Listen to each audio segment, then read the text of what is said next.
Welcome to Coach's Weekly. I'm CJ Sellner here with head men's lacrosse coach Drew Stevenson. Coach, another tough one for you guys, but the improvements are coming and just running into programs that have had a lot of experience at the college level. Yeah, absolutely. I mean, trying this past Saturday, just overall solid. They have obviously a deeper bench than we do. A few years experience on us, but as you mentioned, we definitely have improved in a lot of areas. On the defensive end, the offensive end, everybody's gaining a little more confidence. Obviously we had a tough match coming up against Aurora in the middle of this week, and then Hope on Saturday. So that's what we're looking for, is getting a little bit better every single day, both in practice and in games. And that's a result more than anything of confidence. And the boys are young, and we're just learning how to compete at the Division III level. Yeah, even at any level, it's just such the adjustment going from any high school level to the D3 level, and they're coming along well. I mean, we had 3 goal scorers in the game: Pankey, Loeffler, and Cal Crawford. Yep. And different people are starting to get involved now, and more people I feel like are catching up to everything.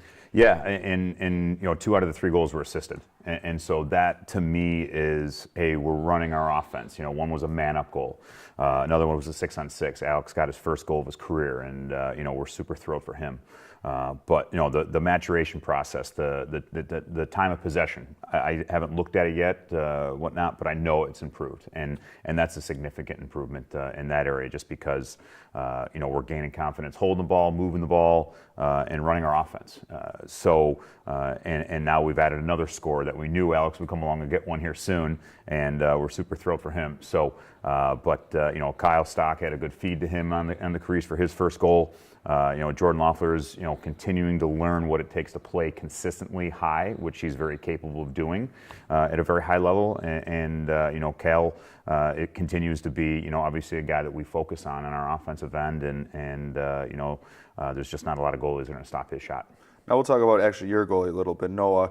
He's one that's sometimes you almost feel bad for him because he's had a firing line at certain times in these games. But 22 saves this week against Trine. Mm-hmm. He's really developing well as a goalie at the college level now.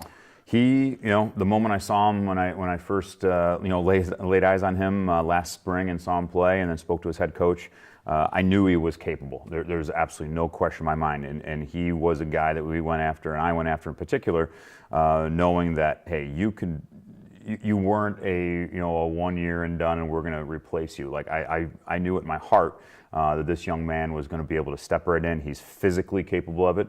We're going to continue to get him in better shape to compete consistently at the D3 level and at a high level. But physically, he's strong, he's big, he's fearless, and he makes the saves we need him to make, time and time again. But there's no doubt about it. Being a first-year program, everybody learning the faster, more physical game of college lacrosse. We knew we were going to take some lumps.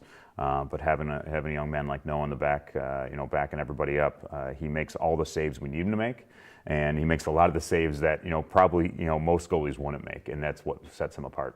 Now you have the one matchup this week coming up with Aurora. Talk about that a little bit. Yeah, they're the big boy in the block. That's we've actually talked about it now that we're starting to get into conference play. We've talked about our goals and aspirations for year 1, year 2, year 3, and what we see ourselves doing this year, and where we feel we're competitive at, and who we know. Hey, we're not far from being there. Obviously, Aurora's a few seasons ahead of us. They've won the conference now the last few years, and Coach Collar's done a great job of just developing that program really since day one. I think he originally was the assistant, and then before they even played a game, their first year, the head coach left and he took over, and he's done an absolute awesome job since. Now, we got to talk about a really cool partnership you guys have been a part of so far, even in your first year. This is really cool, with the wheelchair lacrosse that have been taking part in the South Gym. So give everybody that hasn't been able to see it on our website a little bit about what's going on. Well, first you should check it out, because these guys are amazing, and some of them are able-bodied and some are disabled vets and non-vets alike, but wheelchair lacrosse, it's growing probably as fast as the game itself, as a whole. We were approached, by the PVA and the Veterans Administration here, and also a team out of Milwaukee who was actually kind of co-opted with Marquette University Lacrosse, and so we're thrilled to be a part of this now and growing the game. So this past weekend was a kickoff kickoff. Coach Brian and our girls team really took the lead and ran with it on Saturday after their home game, and then we came in after our game on Saturday on Sunday to kind of wrap things up and continue to develop. So we're recruiting players right now, actually. It's kind of like, we're recruiting players for our current team here, our men's team, but we're also reaching out to the community and whether they're disabled vets or just disabled from some other, tragic event or whatever it may be. We're looking to build this program, and, we actually have a tournament coming up in Milwaukee, the greater Milwaukee area in early June. And then hopefully our guys are going to be going out to Ocean City, Maryland in August. So, and our focus is our current players. Our crop of freshmen and a few walk-ons in the upperclassmen area that are going to kind of really take this by the horns and kind of drive the wheelchair team itself. So we want to get them to realize what it's like to be reliable, discipline, and frankly coaching. Because if you can start to coach the game, even if it's in a wheelchair, it's the same game. Mm-hmm. It really is. It's the same game when it comes down to it. And so our current players, if they teach and coach and know the rules and all these other things, it's going to help them on the field. And more importantly, there's, I'm a parent, and many of the vets are parents and whatnot. And, first of all, they've done so much for our country. But I'm thrilled for our guys to kind of get a taste of, taking that leadership to be counted on. They count on us and they count on our university and whatnot. But now some men and women are relying on them to really step up and help them, experience this great game. And so, I'm thrilled about it. I'm excited to see this thing develop. We're going to start team practice here in a few weeks, and as we kind of develop that, if any listeners are out there know of any disabled folks that are interested in maybe participating, contact us here because we're going to constantly grow this program. I think we've got about 12 or so individuals, kind of committed right now, and we'd love to get that up to 18 or 20 by summertime. And as we progress and hopefully develop this thing, who knows where it can go to.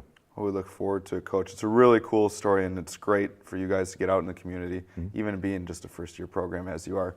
For Coach Drew Stevenson, you can find all the stuff about the wheelchair lacrosse and the men's lacrosse team at cucougars.com. They'll be in action against Aurora this week. We'll talk to Coach Drew Stevenson next week, Monday.